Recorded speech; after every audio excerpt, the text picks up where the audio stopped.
Hello, welcome to Madiya classes.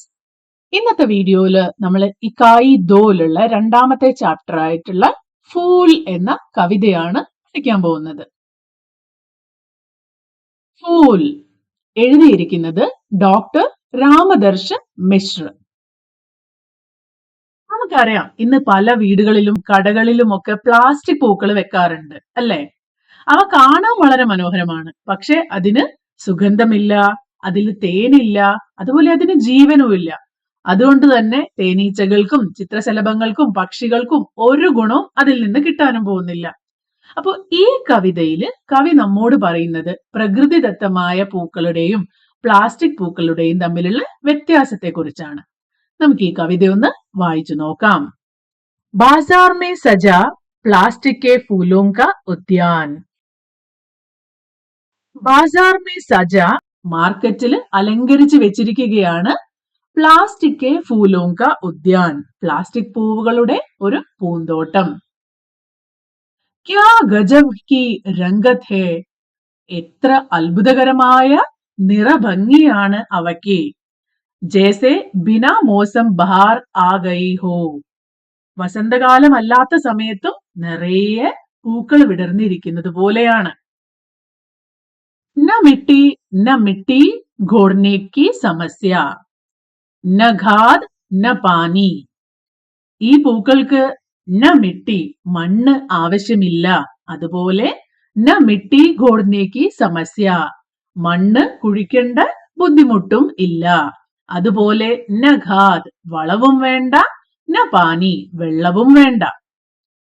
ന ചിടിയോൻ സെ രഖ്വാലി, ന മോസം കാ ഇന്തസാർ, പക്ഷികളിൽ നിന്ന് കാവലും വേണ്ട, അതുപോലെ കാലാവസ്ഥയെ കാത്തിരിക്കേണ്ട ആവശ്യവും ഇല്ല. ഇന്തസാർ കർണ, കാത്തിരിക്കുക.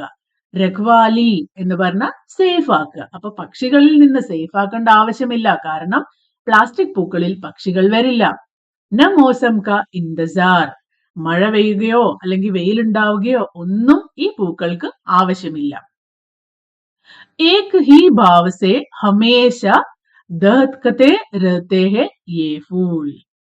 ഏക് ഹി ഭാവ് സെ, ഒരേ ഭാവത്തിൽ, ഹമേശ ദഹക്കത്തെ രക്തെ ഹെ യേ ഫൂൽ, ഈ പൂക്കൾ എപ്പോഴും തിളങ്ങി നിൽക്കുന്നു. മേ ഇനെ ദേർ തക് ദേഖ്താ രഹാ, ഞാൻ ഇതിനെ കുറേ നേരം നോക്കി നിന്നു. ആരാണ്? കവി. കവി ആ പൂക്കളിലേക്ക് കുറേ നേരം നോക്കി നിൽക്കുകയാണ്. फिर आंखों में उतरा गए चुभते हुए से, കുറേ സമയം അതിലേക്ക് തന്നെ നോക്കിയിരുന്നപ്പോ അവ വന്ന് കണ്ണിൽ കുത്തുന്നത് പോലെ തോന്നി. ആങ്കോമ്മെ ഉദ്രാ ഗയെ ചുബ്ത്തെ ഹുയേസെ, കുത്തുന്നത് പോലെ. अपने आंगन के खिलते मुरझाते फूल, घर पहुंचते ही उन्हें उघाड़ फेंका. अपने आंगन के, എന്റെ മുറ്റത്ത്, ഖിൽത്തെ മുർജാത്തെ, വിരിഞ്ഞ് പുഞ്ചിരിക്കുന്ന, ഫൂൽ, പൂക്കൾ, ഘർ പൗൻസേ ഹി, വീട്ടിലെത്തിയ ഉടനെ തന്നെ, ഉനെ ഉഖാഡ് ഫേക്ക, അവയെ പിഴുത് എറിഞ്ഞു കളഞ്ഞു. ഓർ ദഹക്കത്തെ ഹുയെ ബസാർ കോ സജാ ദിയ ഘർ കെ പൂരെ അന്തരാൽ മേ,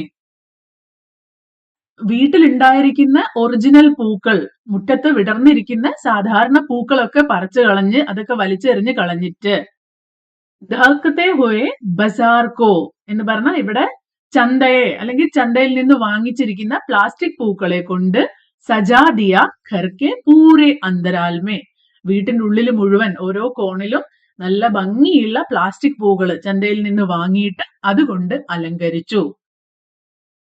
ദിൻ ബീത്തെ, ദിവസങ്ങൾ കഴിഞ്ഞു. മഹീനെ ബീത്തെ, മാസങ്ങൾ കഴിഞ്ഞു. മോസം ബീത്തെ, പല പല ഋതുക്കൾ കഴിഞ്ഞു, പല പല കാലങ്ങൾ കഴിഞ്ഞു. സാരാ ഘർ ഏക് രസ് ഇൻ രംഗോ മേ ഡൂബാ രഹാ, എത്ര കാലങ്ങൾ കഴിഞ്ഞിട്ടും വീട് മുഴുവൻ അലങ്കരിച്ച പൂക്കളൊക്കെ ഒരേ ഭാവത്തിൽ അതുപോലെ തന്നെ ഉണ്ട്. ഏക് രസ് ഇൻ രംഗോമേ, ഈ നിറങ്ങളാൽ ഡൂബാരഹ, അതിൽ മുങ്ങിക്കിടന്നു. അപ്പോ എന്താണ് ഇവിടെ സംഭവിച്ചത്?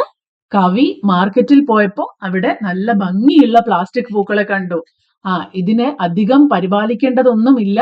അത് വളരെ ഭംഗിയുള്ള പൂക്കളാണ്. നല്ല ഭംഗി ഉണ്ടാവും അത് വീട് അലങ്കരിക്കാൻ എന്ന് തോന്നി കവി ആ പ്ലാസ്റ്റിക് പൂക്കള് വീട്ടിലേക്ക് കൊണ്ടുവരികയാണ്. എന്നിട്ട് അവിടെ ഉണ്ടായിരുന്ന സാധാരണ പൂക്കളൊക്കെ എടുത്ത് കളഞ്ഞിട്ട് അതിന് പകരം ഈ പ്ലാസ്റ്റിക് പൂക്കളെ കൊണ്ട് അദ്ദേഹത്തിന്റെ വീട് അലങ്കരിച്ച് വെച്ചിരിക്കുക.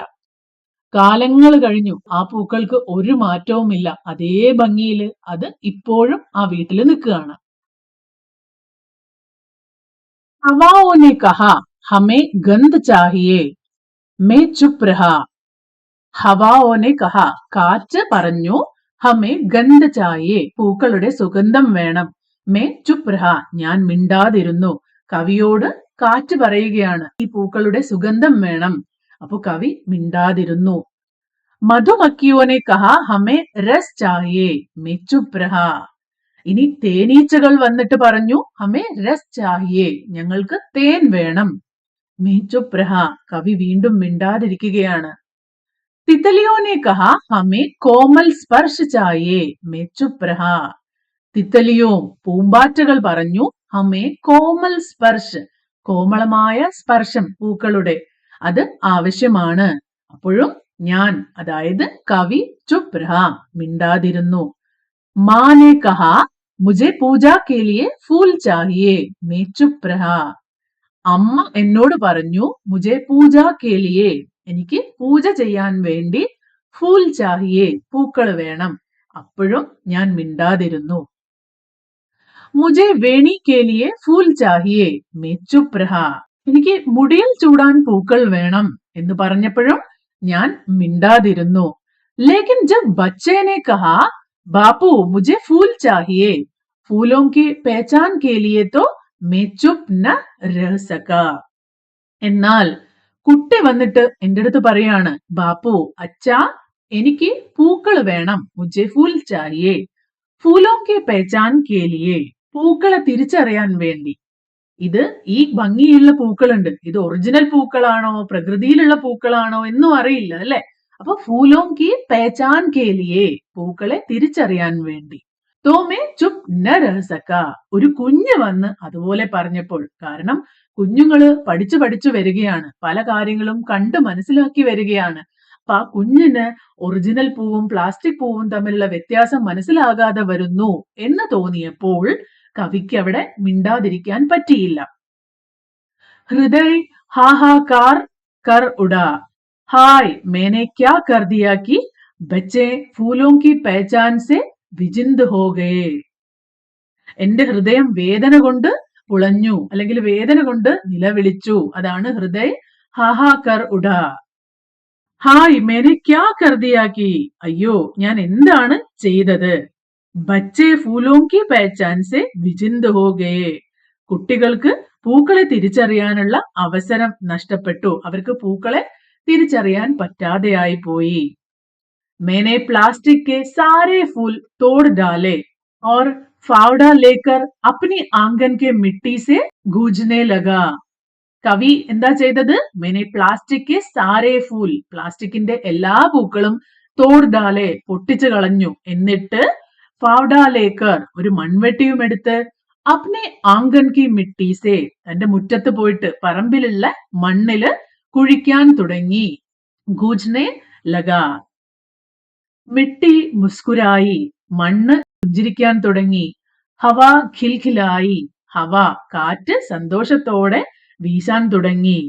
ജൽ കൽ കൽ കൽ കൽ ഗാനേ ലഗാ, വെള്ളം കളകളാരവം ഒഴുക്കാൻ തുടങ്ങി.